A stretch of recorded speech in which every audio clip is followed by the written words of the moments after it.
AR Raghavendra இயக்கத்தில் பிரசாத் ராமச்சந்திரன், ராகுல் தேவாவோட தயாரிப்பில் டெல்லி கணேஷ், மு ராமசுவாமி, நாகராஜன் கண்ணனோட நடிப்பில் வெளிவந்திருக்க ஒரு படம் தான் மாயக்கூத்து. இந்த படத்தோட விமர்சனத்தை தான் இந்த வீடியோவில் பார்க்க போகிறோம். மறக்காமல் ஃபுல் ஃப்ளெஜ்ஜாக சொல்ல போகிறேன். ஃபுல் வீடியோவை பாருங்கள். மாலை முரசு வை பிரசன்ஸ். இது படம் எப்படி இருக்குது? நான் உங்கள் விஜய் டாமினிக். தொடர்கதையெல்லாம் இப்போ யார் படிக்கிறா வசந்த்? எல்லாம் போச்சு. இந்த வாரம் மட்டுமே 6 படம் ரிலீஸ் ஆயிருக்கு. இந்த 6 படம் என்னென்னு பார்த்தீங்கன்னா, ஓஹோ எந்தன் பேபி, அதுக்கப்புறம் தேசிங் ராஜா 2, அதுக்கப்புறம் பார்த்தீங்கன்னா ஃப்ரீடம், மாயக்கூத்து, ஒரு பக்கம் பார்த்தீங்கன்னா கேம் ஆஃப் சேஞ்சு, இப்படியாப்பட்ட ஒரு 6 படங்கள், அதுக்கப்புறம் இந்த படம்னு சொல்லிட்டு ஒரு 6 படம் ரிலீஸ் ஆயிருக்கு. இந்த 6 படத்தில் ஒரு சினிமா டு தி பெஸ்ட்டுன்னு சொல்லுவோம் தெரியுமா, அது இந்த படம் தான். இந்த படத்தோட ஒன்லைன் அப்படிங்கிறது அப்புறம் வச்சுக்கிறேன். முதல்ல இந்த படத்துக்கு மிகப்பெரிய ப்ளஸ் என்னன்னு தெரியுமா, இந்த படத்தோட பட்ஜெட் வெறும் 25 லட்சம் தாங்க. இதுவே மிகப்பெரிய ஆச்சு. 25 லட்சம். ஆமாம், 25 லட்சத்தில் உனக்கு பெஸ்ட்டாக ஒரு ஃபிலிம் கொடுக்குறேன்னு சொல்லி மாயக்கூத்து கொடுத்துருக்காங்க. 25 லட்சத்தில் படம் ஆரம்பிச்சதுலேருந்து எண்டு வரையுமே நான் ஃபஸ்ட்டு பார்க்குறப்ப என்னடா சிலையை போட்டு உடைக்கிறாங்க, ஒரு கதையை சொல்கிறாங்க, பிளேடு போட போகிறான்னு நினச்சா அதான்டா இல்லைன்னு சொல்லிட்டு 25 லட்சத்தில் இப்படி நான் ஒர்க் பண்ணேன். கதை வேணுமா கதை இருக்குது, நடிப்பு வேணுமா நடிப்பு இருக்குது, கேஸ்ட் வேணுமா கேஸ்ட் இருக்குது, உள்ள அனிமேஷன் வேணுமா ஒர்க் பண்ணியிருக்கேன், கேரிகேச்சர் வேணுமா இருக்குது, மியூசிக் வேணுமா இருக்குது, டிஓபியா டு தி எக்ஸ்ட்ரீம் லெவலில் இருக்குது. ஒரு பர்ஃபெக்ட் சினிமாவை 2 மணி நேரம் 2.5 மணி நேரத்தில் 25 லட்சத்தில் கொடுத்துருக்காங்க.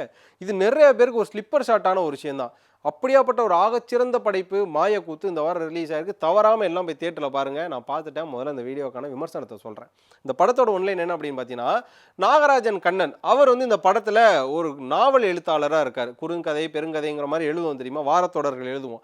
அப்படியே தொடர்கள் எழுதுகிற ஒரு எழுத்தாளராக இருக்கார். அவர் என்ன பண்ணுறாருன்னா, அவர் எழுதுகிற ஒரு கதையில் ஒரு 3 விதமான கேரக்டர்ஸை அசெட் பண்ணுறாரு. என்ன அப்படின்னு பார்த்தா, முதல்ல செல்வி அப்படிங்கிற ஒரு ஏழை பெண்மணி, அதான் நேர்மையாக இருக்கக்கூடிய ஒரு ஏழை பெண்ணு. அவங்க பார்த்தீங்கன்னா சேரியில் இருக்காங்க. அவங்க ஒரு மாடி வீட்டில் போய் வீட்டு வேலை பார்க்குறாங்க. அவங்க ரொம்ப நேர்மையானால தன்னோட குழந்தைக்கு ஃபீஸ் கட்டணும் அப்படின்னாலுமே அட்வான்ஸ் கேட்காம இன்னொருத்தர் போய் கடன் கேட்குறாங்க. அப்படியாப்பட்ட செல்வி அவங்களோட கதையும், அதே நேரம் பார்த்தீங்கன்னா சாய் தீனா, நம்ம தீனா இருக்கார்ல, அவர் ஒரு கேங்ஸ்டராக ஒரு ரவுடியாக இருக்கார். பல கொலை பண்ணுறவர், அவரால் லாஸ்ட்டாக ஒரு கொலை பண்ணவே முடியாமல் போகுது. ஸோ சாய் தீனா அவரோட கேங்ஸ்டர் கதை ஒரு பக்கம். இதே நேரம் பார்க்குறீங்க அப்படின்னா, சென்னையில் இருக்கக்கூடிய மக்களே இப்படித்தான், சென்னையில் இருக்கவங்க இந்த ஆட்டோ ஓட்டுநர்கள் இவங்களே இப்படித்தான்ற மாதிரியான ஒரு கதை நரேஷன் அதை அந்த சாய் தீனாவோட ஆப் பண்ணியிருக்காரு. 3வது விஷயம் என்ன அப்படின்னு பார்த்தீங்கன்னா, டாக்டர் படிக்க போராடும் ஒரு பெண், நீட் எழுதி அந்த பொண்ணு ஃபெயில் ஆகுது. அப்போ சொல்கிறாங்க, நம்மளுக்கு படிக்க வழி இல்லை அப்படின்னா நம்ம அதுக்கு அடுத்த வழியை தான் பார்க்கணும், நம்ம நீட்டுக்கு போராடக்கூடாது அப்படிங்கிற மாதிரியான ஒரு விஷயத்தை இங்கே வச்சுருக்காங்க. திரும்ப திரும்ப போராடணும், திரும்ப எழுதணுங்கிற விஷயம் இல்லாமல் நீட் எழுதி ஃபெயில் ஆகிற ஒரு பெண்ணு சூசைட் பண்ணி இறந்து போயிடுது. இப்படிங்கிற ஒரு கதை தான் இவர் எழுதுகிற அந்த 3 கதையில் இருக்கக்கூடிய கேரக்டர்ஸ். ஒரு புக்கில் எழுதுகிற கேரக்டர்ஸு ரியல் லைஃப்பில் இவரை மிரட்டி இவரை கூட்டு போயிட்டு, நீ என்னோட கதையை என்னோட வாழ்க்கையை நீ மாற்றி எழுது, நீ மாற்றி எழுதலை அப்படின்னா அவ்வளோதான் உன்னை முடிச்சிருவோன்ற மாதிரி ரியலாகவே அவருக்கு நடக்குது. அவர் மாற்றி எழுதுறாரா இல்லையா, அவர் மாற்றி எழுதுறதுக்கு அந்த பப்ளிஷராக இருக்கக்கூடிய டெல்லி கணேஷும் அந்த டீமும் அதை ஒத்துக்க மாட்டேங்கிறாங்க. இந்த நாவல் விற்கிறதுக்கு காரணமே நீ எழுதுகிற இந்த கதை தான், இதை நீ மாற்றி எழுதுனா எங்களோட நாவல் விற்காதுன்னு எதிராக நிற்கக்கூடிய டெல்லி கணேஷ். நாவல் எழுதுனாரா இல்லையா, கதை எப்படி மாற்றினாங்க இல்லை, இவரோட கதையில் இருக்கக்கூடிய கேரக்டர்ஸ் ரியலில் இவர் எப்படிலாம் பாடுபடுத்துகிறாங்க, அந்த இன்சிடென்ட்ஸ்லாம் எப்படி இருக்குங்கிற ஒரு விஷுவல் ட்ரீட்டாகவும் ஒரு பயங்கரமான மியூசிக் ட்ரீட்டாகவும் இருக்கக்கூடிய ஒரு ஒன்லைன் தான் இந்த மாயக்கூத்து. அதே என்ன எங்கே ஆக்கணும் எங்கே அழிக்கணும், என்ன சுவாரஸ்யத்தை கூட்டணும்னு ஒரு கிரியேட்டர் நான் தான் முடிவு பண்ண முடியும். நீங்கள் தொடர்கதை மட்டும்தான் எழுதுவீங்களா? என்னடா நீ முழு கதைன்னு சொல்லிட்ட அப்படின்னு கேட்கலாம். முழு கதையை நான் சொன்னாலுமே நீங்கள் போய் தியேட்டரில் பார்க்குறப்போ உங்களுக்கு ஒரு பெட்டர் எக்ஸ்பீரியன்ஸாக இருக்கும். ஏன்னா இந்த லூப் அப்படிங்கிற ஒரு விஷயம் இருக்குல்ல, அந்த லூப் தான் இங்கே மேட்ரு. என்னன்னா, இந்த கண்டினியூஸ் ஒரு ட்ரையாங்கல் ஸ்கிரிப்ட்னே சொல்லலாம்னு வச்சுக்கோங்களேன். சென்ட்ரல் நாகராஜ் கண்ணன் வச்சுப்போம், சாய்தீனா ஒரு பக்கம், மெடிக்கல் ஸ்டூடெண்ட் ஒரு பக்கம், செல்வி ஒரு பக்கம்.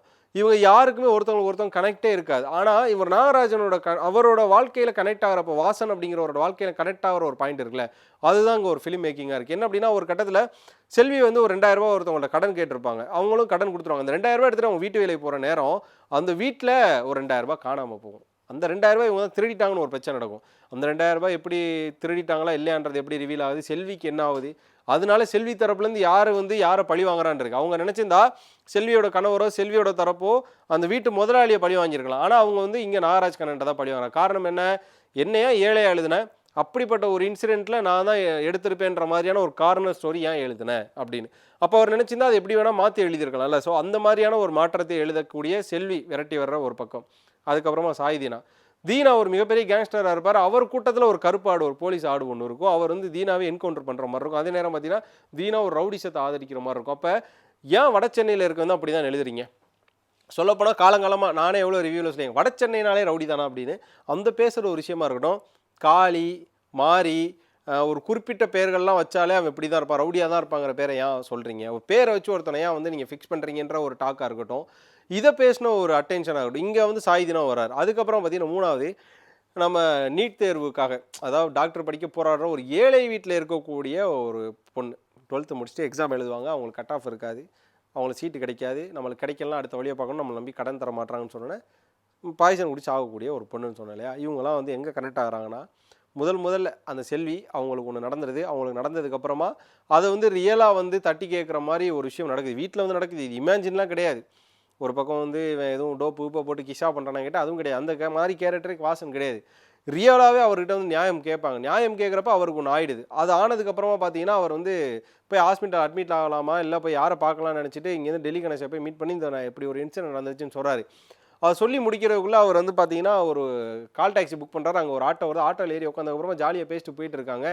அப்போ தான் தெரியுது அவர் ஆட்டோக்காரனை பற்றி ஒரு கதை எழுதியிருக்காரு. ஆட்டோக்காரனாலே இப்படி தான் இருப்பான். அதனால பழி வாங்குற ஆட்டோக்காரன் அவர் வந்து ஒரு ஏரியாவில் விட்டுட்டு போயிடுவான்.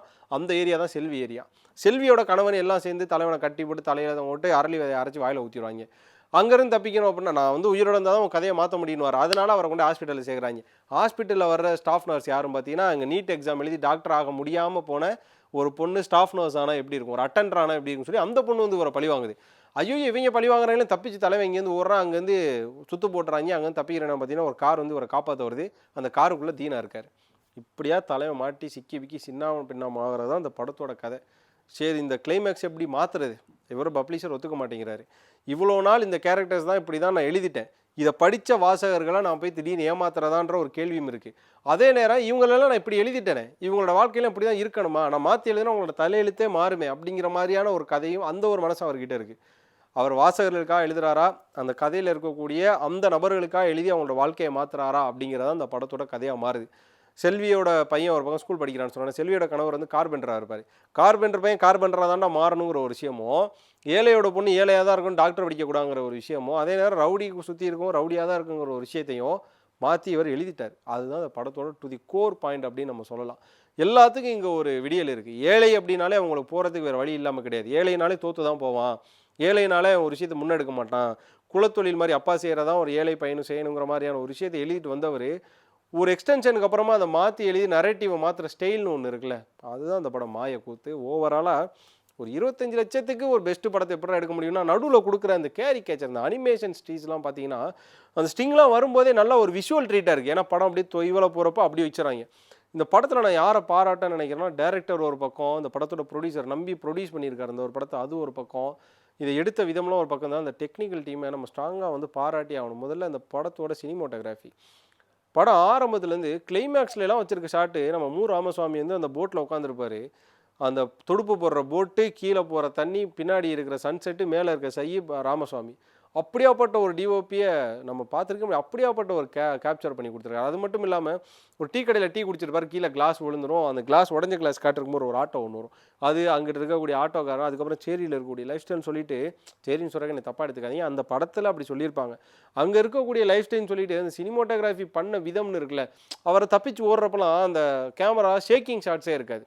25 லட்சத்துக்கு எப்படிப்பட்ட ஒரு பெட்டர் அவுட்மெண்ட் நல்ல படம் கொடுக்க முடியுங்கிறது இவங்கள பார்த்தா நம்ம கற்றுக்கணும். அப்படியே டிஓபி தெறிக்க விட்டு ஒரு பக்கம் பண்ணியிருக்காரு. அதுக்கப்புறம் பார்த்தீங்கன்னா அந்த படத்துக்கான மியூசிக் கம்போசர், அவங்க பேர் அஞ்சனா ராஜகோபாலன். எல்லாருமே ப்ரெஸ் அண்ட் மீடியாலாம் கேட்டது, நீங்கள் மியூசிக் கம்போசர் அப்படின்னு. ஆமாங்க, நான் தாங்க இந்த படத்துக்கு மியூசிக் கம்போசர்னு சொல்லி அந்த மேடம் வந்து சொல்கிறாங்க. ஆசமான மியூசிக்குங்க, ஒரு ஃபீல் குட். அதாவது அவரை துரத்துறப்பவாக இருக்கட்டும், ஒரு சுச்சுவேஷனை பேஸ் பண்ணுறவா இருக்கட்டும், எல்லா நேரத்துலையும் நமக்கு வந்து ஹெக்டிக் ஆகிற மாதிரி, காதை புத்துற மாதிரி, ஹெட்ஃபோன் போடுற மாதிரி எதுவுமே இல்லை.